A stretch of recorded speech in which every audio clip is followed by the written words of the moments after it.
One of the most culturally important events to occur during the 19th century for Russia was that of the religious revival of the Russian Orthodox Church and its turning away from Western theocracy. As opinions on how the Church should reestablish its presence within Russian cultural lives, the question of how the Church should function within the state became highly prevalent. As movements for a unified church and state became pervasive throughout the 19th century, Fyodor Dostoevsky observed this issue and incorporated it into his final novel, The Brothers Karamazov.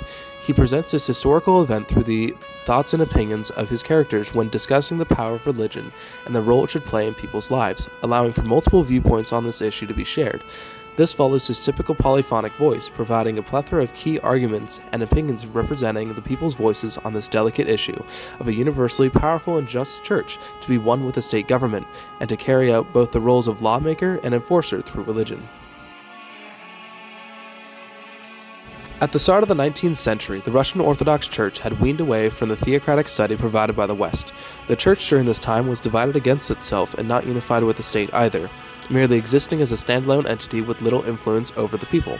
According to some historians, this split from Western philosophy was primarily motivated by the December Scandal, one of the first revolutionary movements in 1825 that fought for a constitutional monarchy. Although Tsar Nicholas I's brutal suppression of the Decembrist movement had put a sharp halt on the intellectual development of Russian society and had stagnated the development of these political and philosophical ideas until the mid-1830s. During this time, he heavily enforced his theory on orthodoxy, autocracy, and nationality, most commonly known as official nationalism. Nicholas also began to advocate for the education abroad, and because of this encouragement, many of the students had brought back foreign ideals and philosophies, predominantly from Germany, where philosophers such as Schelling, Fichte, and Hegel had been popular amongst the younger generations. One such expatriate intellectual was Pyotr Chaadaev, a student of Schelling, whose experience in the West enlightened him to the backwards ways in which the Russian state was living. In his publication Philosophical Letters, wherein he writes a scathing critique on the official nationalism theory, Chaadaev expresses support for the church to regain power within the state, aligning with the Slavophile movement of the time. These ideals helped progress the re-establishment of the power of the Orthodox Church within Russia throughout the mid-1800s, eventually leading to the desks and the writings and critiques of Dostoevsky.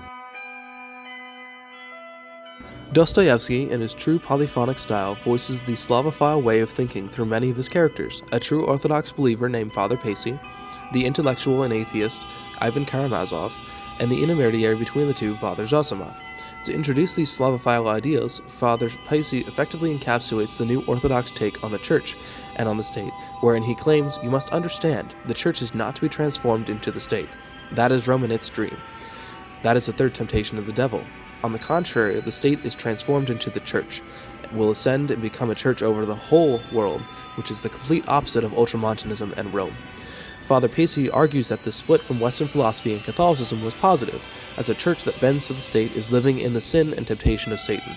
He relates to the breakaway from Catholic teachings like Ultramontanism, the theory that the Pope is the supreme ruling authority over religious theory and law, and supports the Orthodox statutes implemented as a result of the revolutionary ideals to come out of the philosophical writings of Chaadaev and Alexei Kamyakov, the founder of the Slavophile movement and avid advocate for the Orthodox Church. Dostoevsky argues for the intellectuals through Ivan Karamazov, when Ivan states, "I maintain on the contrary that the church ought to include the whole state and not ought simply occupy a corner of it."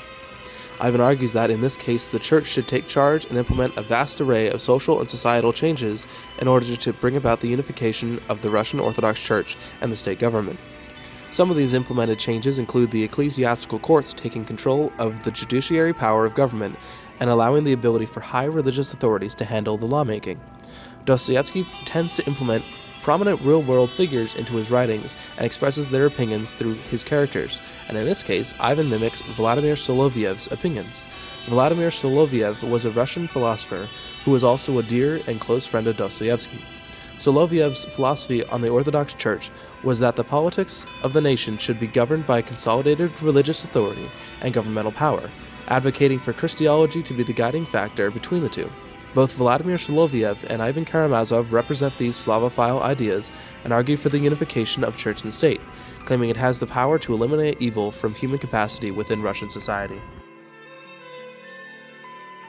Father Zosima's opinions are necessary to show the importance of the Orthodox Church on an interpersonal level between the townspeople and the local church authority, predominantly in hopes to disprove the Pharisaical associations of the church at the time.